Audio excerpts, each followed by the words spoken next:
My name is Mohammad Kaif and I am from class 9D. Today I am giving a presentation on the topic of World War II.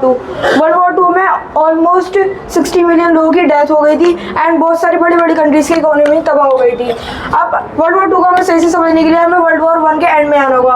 World war 1 and हुई थी 1919 में and उस time एक treaty बनाई गई थी, treaty of Versailles. Treaty of Versailles के article 231 में कहा गया था कि जितने भी यहाँ पे नुकसान हुआ है वर्ल्ड वॉर 1 में उसका सारा भुगतान जर्मनी के ऊपर जाता है एंड जर्मनी को $33 बिलियन देने होंगे, जो कि अगर आज के हिसाब से कैलकुलेट करें तो बनता है $602 बिलियन। और ये कितनी बड़ी रकम है इससे जानने के लिए हम ये अंदाज़ा लगा सकते हैं कि इसकी जो लास्ट पेमेंट हुई थी वो हुई थी 2010 में।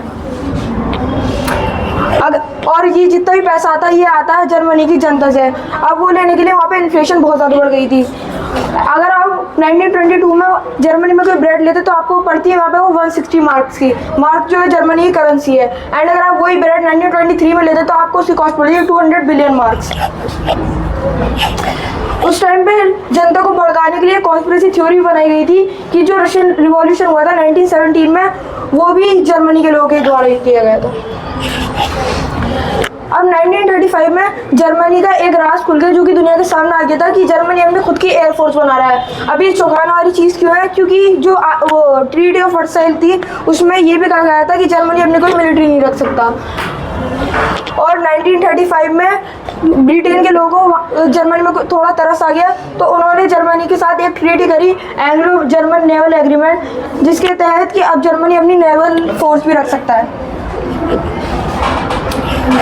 अब जर्मन का उस टाइम एक राजा बन गया था, एक डिक्टेटर आ गया था जिसका नाम था अडोल्फ हिटलर। अब उसका जो माइंडसेट था वो काफ़ी अटैकिंग माइंडसेट था, तो उसने सबसे पहले ऑस्ट्रिया पर हमला करने का सोचा। अब ऑस्ट्रिया पर उसने डायरेक्टली हमला नहीं करा, उसने पहले वहाँ के पार्लियामेंट में अपनी पार्टी जिसका नाम था नाजी पार्टी, वहाँ के कुछ पॉलिटिशियंस को बिठा दिया एंड वहाँ पे जितने भी लोग जेल में थे जो कि नाजी पार्टी से बिलोंग करते थे उन्हें जेल से छुड़वा दिया गया। ऐसे ही उन्होंने ऑस्ट्रिया पे कैप्चर कर लिया। उसके बाद जर्मनी ने अगला निशाना लगाया पोलैंड पे। अब पोलैंड पे अटैक करने से पहले उन्होंने सोवियत यूनियन से, जो कि आज के टाइम का रशिया है, उनसे पहले एक डील कर ली कि आधा पोलैंड उनका होगा और आधा पोलैंड जर्मनी रखेगा। और उसी टाइम पे उन्होंने चेकोस्लोवाकिया में भी हमला करा। चेकोस्लोवाकिया जो कि आज के टाइम पे काफ़ी सारी कंट्री का एक मेल है, वहाँ पे उन्होंने अटैक करा एंड उसको दोस्तों में क्योंकि जो चेकोस्लोवाकिया था उसके बॉर्डर के साइड पे कुछ जर्मन के लोग रहते थे, तो उन्होंने चेकोस्लोवाकिया पे हमला करने का सोचा एंड उसको आधा कैप्चर कर लिया एंड आधे को जो स्लोवाकिया रिपब्लिक में क्रिएट कर दिया। लेकिन जो स्लोवाकिया रिपब्लिक था वो इंडिपेंडेंट नहीं था, वो एक उसे पपेट गवर्नमेंट बिठा रखी थी उसमें। अब इसी टाइम पे वर्ल्ड वॉर 2 स्टार्ट होने वाली थी, तो इसी टाइम पे दो ग्रुप बढ़ गए थे यूरोप में, एक थी एलाइड पावर्स और एक थी एक्सिस पावर।